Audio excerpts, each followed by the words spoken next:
And I thought maybe it was a tornado. I didn't know what it was because I seen the wind shaking everything. Breaking news tonight on DC News Now. 2 people killed by fallen trees in Northern Virginia. The dangerous conditions and damage from severe storms across the region. Tonight on DC News Now, we are tracking another DMV first warn going into your Saturday morning. Impacts, flooding rain and damaging winds. Let's time it out coming up. We're also following the storm's path through Maryland with trees down, knocking out power neighborhoods. We'll look at the frustration happening all across Montgomery County.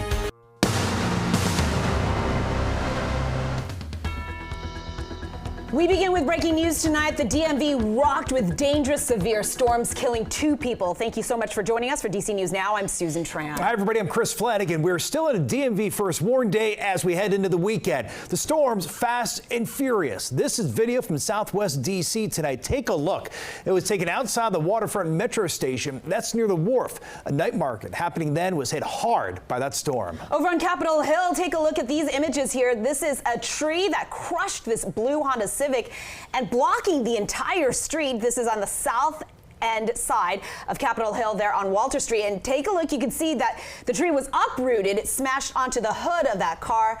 The road was closed until crews could clear that tree. We have team coverage for you tonight. DC News Now's Daniel Hamburg is in Northern Virginia, where at least 2 people have died in this storm. And Ben Dennis is in Montgomery County, Maryland, with a look at the damage there. Yeah, but first, let's get straight to DC News Now Chief Meteorologist Janessa Webb. And Janessa, this storm, packing a powerful punch. Yeah, absolutely. We had hurricane force winds make its way across our region. It started off a very small storm around 3:30 this afternoon, and then it just came together. Very explosive in nature.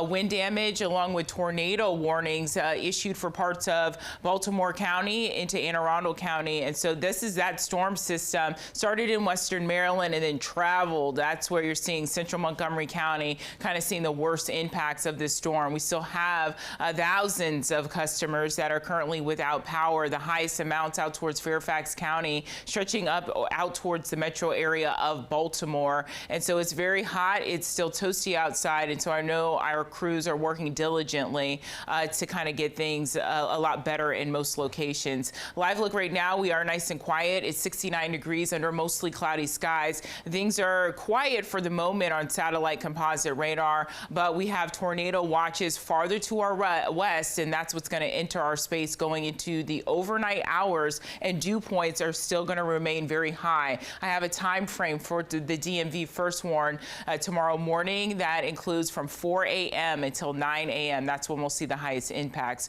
More on that on Futurecast coming up. Okay, we'll see you then, Janessa. Meanwhile, our storm coverage continues now with Daniel Hamburg. He is live in Fort Hunt. That's along the GW Parkway. And Daniel, we know that the severe weather killed a person there, so tell us what happened.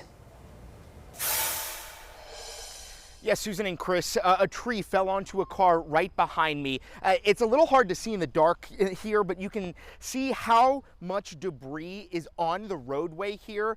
Right back there is where 2 trees fell down, one of them crushing a car and killing somebody inside there. A park police officer tells me the trunks are essentially surrounding the car, so they're still waiting on crews to come out here and start removing the trees before they can get to that car. We have been seeing northbound traffic on the GW Parkway here trying to turn around because this is, of course, impassable. So if you are in this area, just know this section right south of Morningside Drive is completely impassable. Now, on the other hand, elsewhere in the county, rather, in Woodlawn, a tree killed a woman in the driver's seat of a car on Fry Road. Now, Fry Road between Manor Drive and Pole Road had been closed for hours, again waiting for crews to remove a 3-foot in diameter tree trunk. Neighbors we talked with there say they don't think enough is being done to monitor the health of trees and trim them properly in their neighborhood. Sorry to hear, but hopefully they'll do something about it. This is not the first time the tree fell on Friar Road. We had another tree about a year ago that trapped on a guy's car, and the officer and everyone came out and we was here. So I'm not totally shocked. Yeah, and so again, tens of thousands of people without power across Fairfax County because of all of this damage. It was a quick storm, but it really left a ton of damage. Just driving around, it looked like somewhat of a war zone with every turn you take, another tree blocking the roadway. So definitely people are going to need some patience as this all gets cleaned up. We're live in Fort Hunt. Daniel Hamburg, DC News Now. Yeah, and you can see by the leaves and the branches just scattered on the road there. All right, Daniel, thank you. The intense conditions also swept through Maryland. Montgomery County saw high winds and heavy rain, sending trees right onto power lines, leaving thousands without power. Our Ben Dennis joining us live tonight from Kensington. And Ben, all this damage certainly causing a lot of headaches. That's right. Pepco says around 5,000 customers in Montgomery County still in the dark tonight, but just moments ago, it seems like the lights are starting to come back on, at least in the Kensington neighborhood, after a power pole was snapped this afternoon as those strong storms swept through. This is just north of the outer loop of the Beltway. Now, Pepco crews just left the scene here. You can see the downed wire still dangling overhead, but it seems the lights are starting to turn on, but that pole is still anything but upright. Here's a closer look just tonight. We showed up around 6:30 for several road closures nearby on Metropolitan Avenue, just south of Connecticut Avenue. Pepco initially reported nearly 500 customers in the dark in this neighborhood alone. On the way here, we heard reports of downed trees, debris that Maryland transit officials did confirm caused lanes to be blocked in the county. Right here, police were even directing homeowners to turn around. Still the case right now. Couldn't even drive to park in their own driveways. And we also heard from Emily Adike, some of those homeowners here. She told me that she had just gotten back from the supermarket, left with a full trunk of groceries. Saw the telephone pole, it's completely snapped. Yeah. We lost power for like 5 seconds, but it came back on. So I really didn't realize it was like such a major event after like a 10-minute storm. It was so fast. You know, the officer up here just said indefinitely you can't get back to your house, but Yes. you have all these groceries. What are you gonna do? Go to my mom's. I'm lucky. She lives 10 minutes away, so I really can't complain, but it's unfortunate.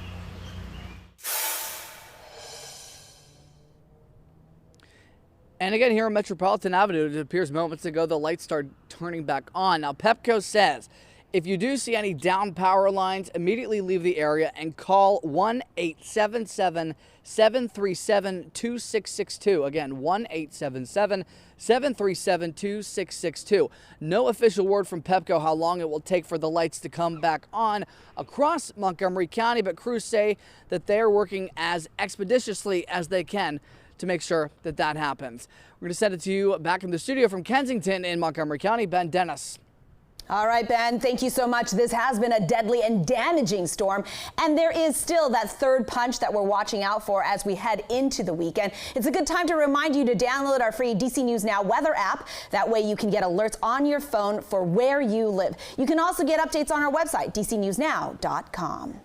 All of the rain sending a flow of water and debris right into our rivers and streams, but crews in the district, they're working to mitigate that. DC Water is sharing these images that the agency is creating this drop shaft by excavating right near the Potomac, and says this is the future site of the Potomac River Tunnel that will keep sewage out of the river. Once they're done digging, crews are going to be bringing in a boring machine to finish the work.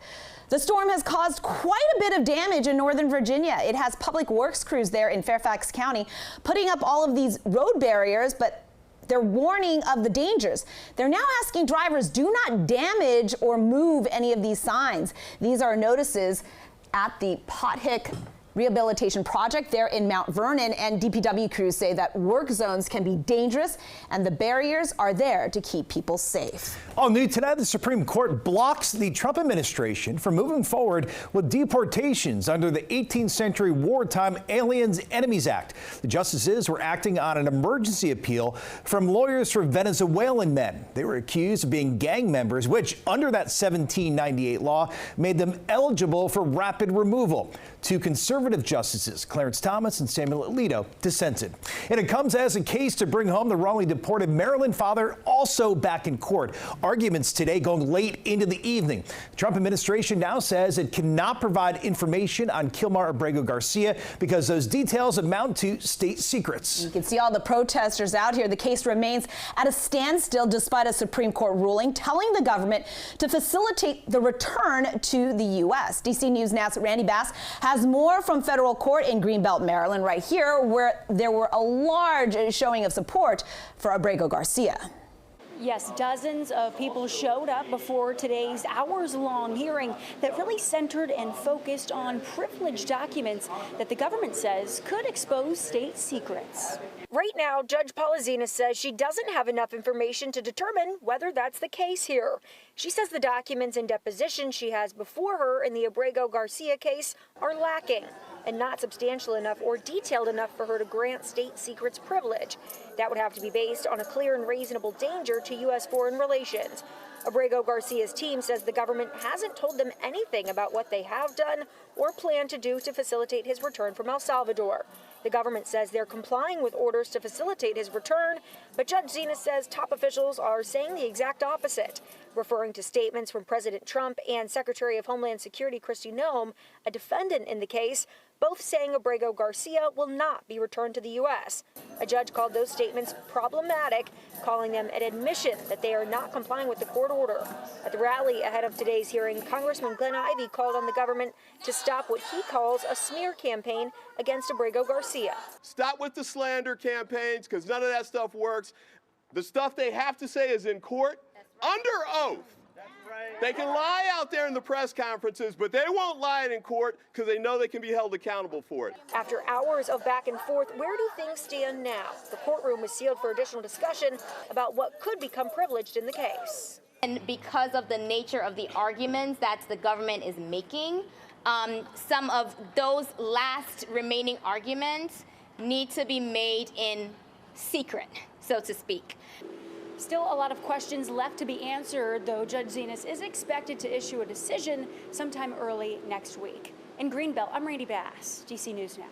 Meanwhile, a Georgetown scholar arrested by ICE and targeted for deportation by the White House is now back home in Virginia with his family.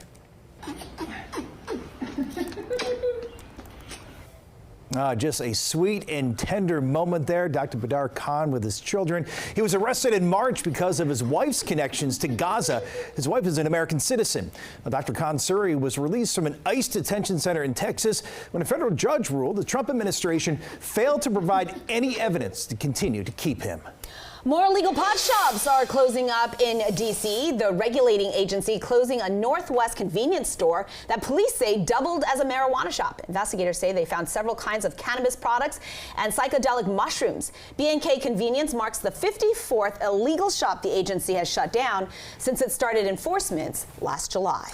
Happening tomorrow, it is Truck Day in Montgomery County. The yearly event happening at the county's Truck Depot and Salt Barn. That's on Crabs Branch Way in Rockville. There's also images you can see here and video from last year's event. It gives kids and families just a hands-on experience with dozens of vehicles, including bucket trucks, tractors, semi-trucks, and buses. There'll also be first responder vehicles and fire engines. You can see here there'll also be snowplows decorated by middle school students. You can vote on your favorite one. It runs tomorrow from 11 a.m. till 3 p.m. and it is completely free. You know, the kiddos are going to love that. I was going to say the kiddos and the kids at heart. Absolutely. All right, a month of World Pride events start this weekend here in the DMV. It includes history tours, food events, and parties as well. There's the Trans Pride DC event tomorrow, which will feature a movie party, parent discussion group, and health forum. Also tomorrow and Sunday, you can take a self-guided LGBTQ plus history tour at the Congressional Cemetery. There's also a Pride history tour tomorrow that starts in DuPont Circle. This is a guided 2.5-mile walk through DC's queer community. You can find all of the details on our website, dcnewsnow.com.